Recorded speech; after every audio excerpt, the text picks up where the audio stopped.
A paz do Senhor Jesus, povo de Deus.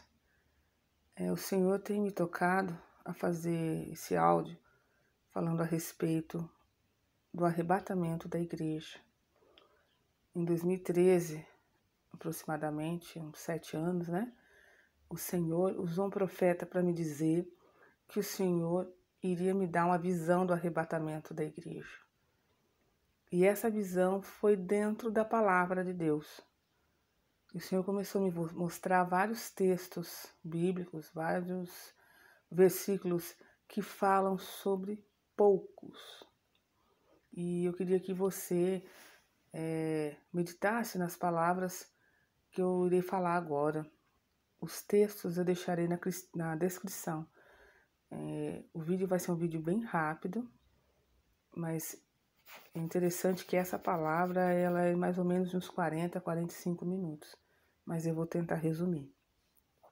O primeiro texto que o Senhor deu foi Lucas 17. Em Lucas 17, o Senhor compara a volta do Senhor Jesus Cristo com os tempos de Noé. E o Senhor falou no meu coração que muitos falam que na época de Noé havia muita violência e pregam isso. Mas eu quero que você pregue também que dentro da arca só entraram 8 pessoas. O texto continua falando sobre Sodoma e Gomorra. E de lá saíram 4 pessoas. A mulher de Ló olhou para trás e se tornou uma estátua de sal, porque ficou entretida ali com os cuidados da vida, quis salvar a sua própria vida e a perdeu. E o Senhor não pediu muita coisa, a instrução foi bem clara, não olhe para trás. Também no livro de Êxodo, capítulo 12, na 10ª praga, fala sobre a saída do povo do Egito. Foi dada uma instrução, que era para separar um cordeiro, né, o mais bonito, o cordeiro tipificando Jesus Cristo, que é o primogênito, né? O cordeiro primogênito. E ali foi passado, aquele cordeiro foi sacrificado e o seu sangue passado na viga da porta. Quando o destruidor passou, ele não matou quem estava ali. E o interessante é que o livramento foi para os primogênitos, né? O segundo, terceiro, quarto filho, caçula, não seriam mortos. Foi um livramento específico para os primogênitos e aconteceu à meia-noite, né? E se você ler ali em Êxodo 13, versículo 2, o Senhor fala que todo primogênito é dele. É forte essa palavra, né? O Senhor começou a me falar que o Senhor tem os seus primogênitos na igreja e são eles que vão subir no arrebatamento. São eles que podem entrar nos céus, né? Pelas portas. E eu fui ali estudar um pouquinho sobre primogenitura. E eu encontrei que quando o patriarca morria, quem assumia a liderança da família era o irmão primogênito mais velho, né?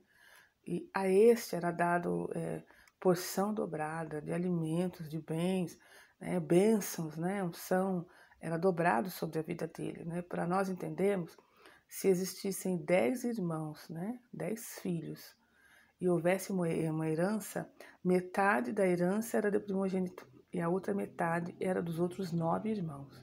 Então, nós devemos ser primogênitos, né? Ah, mas eu sou segundo, terceiro espiritual. Não se esqueça que o próprio Jacó, né, era o menor, era o mais novo. E ele conquistou a primogenitura. Então, você pode conquistar a primogenitura, ainda que não foi de uma maneira a qual o Senhor tinha ordenado, né, mas ele conquistou, já estava sobre a sua vida. Continuando, irmãos, Juízes 7, né, fala de Gideão. Gideão saiu ali, né, para a batalha com 32 mil. E o Senhor de cara já tirou 22 mil. Ficaram 10 mil. Desses 10 mil, apenas 300. Quando ali Noemi e sua família, seu esposo, seus filhos estavam ali em Moabe, e eles morreram e Noemi veio embora. A única pessoa que saiu ao encontro do Deus de Israel foi o Ruth. A nação moabita era uma nação extremamente idólatra, apesar de serem conhecedores da palavra, porque o pai daquela nação era Ló, né? Mesmo sendo conhecedores da palavra, eles eram idólatras, adoravam ao deus Quemos, passavam seus filhos no fogo, e ali Ruth deixou tudo aquilo para trás e foi ali aos pés do Deus de Israel, apenas ela, né? Ali a nação de Israel foi para o cativeiro babilônico. Nação, irmãos, né? Muitos. E se você for conferir ali no capítulo 3 de Daniel, Nabucodonosor mandou construir uma estátua de ouro, pediu que quando a banda tocasse, todo mundo deveria se prostrar ao Deus de Nabucodonosor. E a nação de Israel, que era escolhida, que conhecia a palavra de Deus, né, chamados de servos, né, do Senhor, o que aconteceu? Quando tocou a orquestra, eles se prostraram. Somente 3 ficaram de pé, né? Que é Misael, Azarias e Ananias. Então, só eles foram dignos de serem lançados na fornalha de fogo ardente e receberam o livramento. Aí no capítulo 6 também Daniel, o próprio Daniel, né? Ali, só que agora era o rei Dário. O rei Dário fez ali um edito, instruído ali pelos os governantes que estavam ali com ele, os nobres, né? Para justamente pegar Daniel no que ele mais fazia, que era orar. Foi feito um edito que era para orar para o Deus de Dário, né? E contrariando isso, ele orou para o Deus Altíssimo. E eu me pergunto, não havia outras pessoas ali no cativeiro babilônico, outros judeus que estariam orando também, né? Ou mesmo dentro da própria corte, somente Daniel orava, o restante não orava, né? E foi pego naquele edito e foi lançado na cova dos leões, somente ele. Então tem várias passagens, né, irmãos? Também ali no livro de Zacarias, capítulo 13, versículo 8 e 9, fala que o Senhor vai fazendo várias peneiras ali, né?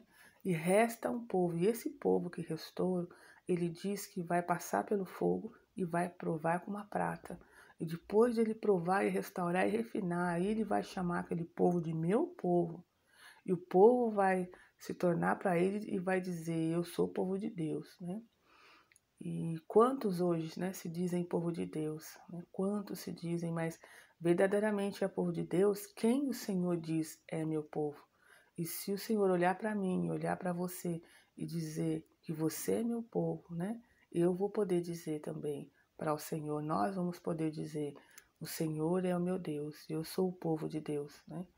E muitos se intitulam povo de Deus e verdadeiramente não são.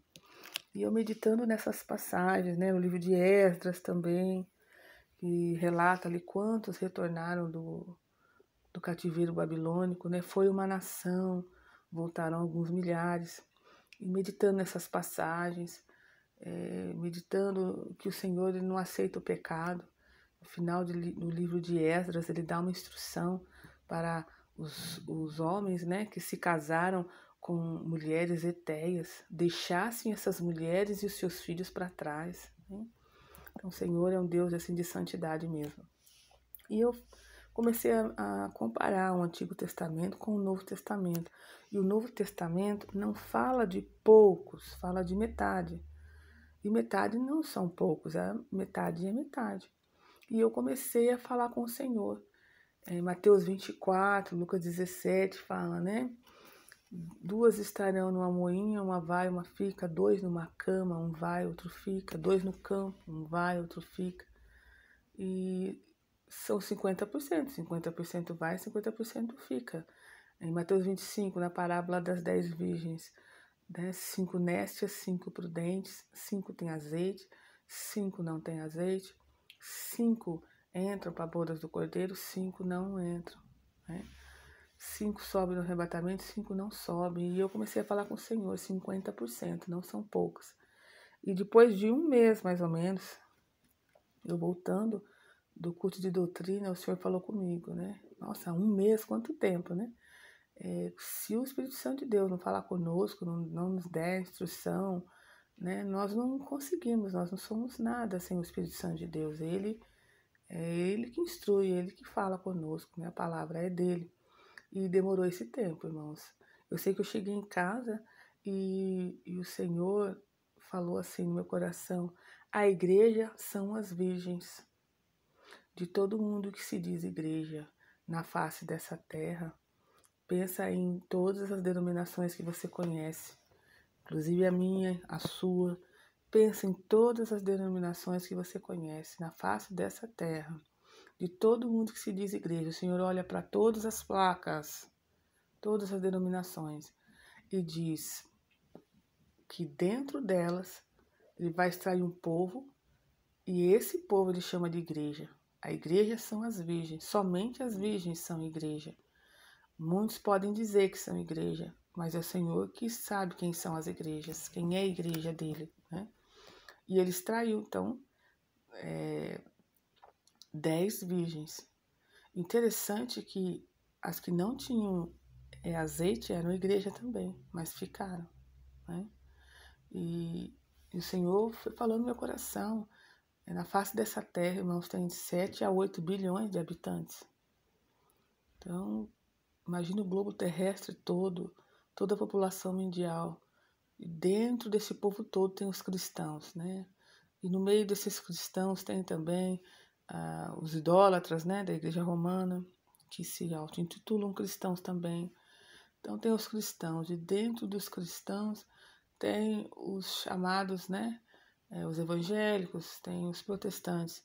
Mas dentro de todo esse povo tem as virgens, né? Tem as virgens. E dentro das virgens, o Senhor vai selecionar as que têm azeite. E para ter azeite, não tem como, irmãos. Para ter azeite, tem que orar, tem que jejuar, tem que se separar, né? Tem que mudar por dentro, mudar por fora. Tem que ler a palavra de Deus. Tem 3 disciplinas espirituais na vida do crente que não pode faltar, que é a leitura da palavra, o jejum e a oração. Não pode faltar, né? No dia a dia do crente. E conforme você vai tendo contato com isso, você faz a obra, você evangeliza, né? Você prega, você faz o que Deus manda você fazer. Então, eu quero deixar essa meditação para o povo de Deus, né? Também lembrei de mais uma passagem que Isaías 10, né? Capítulo 10, versículo 22, que diz que ainda que Israel seja como a areia do mar, o Senhor ele vai tratar com um remanescente, né? O Senhor vai tratar com o remanescente da igreja, né? Isso eu quero ler o texto original aqui na palavra de Deus. E eu vou encerrar com esse texto de Isaías 10, 22. O Senhor tem falado muito ultimamente de remanescente. O Senhor fala assim. Deixa eu ler aqui. Porque ainda que o teu povo, ó Israel, seja como a areia do mar, só um mesmo, né? Só um resto dele se converterá. Uma destruição está determinada, transbordando de justiça. Só um resto se converterá. Tem tradução que fala um remanescente se converterá. Então, guarde essa palavra no seu coração. Ela se repete em Romanos 9, 27. Né? Somente um resto se converterá. Mesmo que o Senhor lá atrás fez uma promessa para Abraão, né?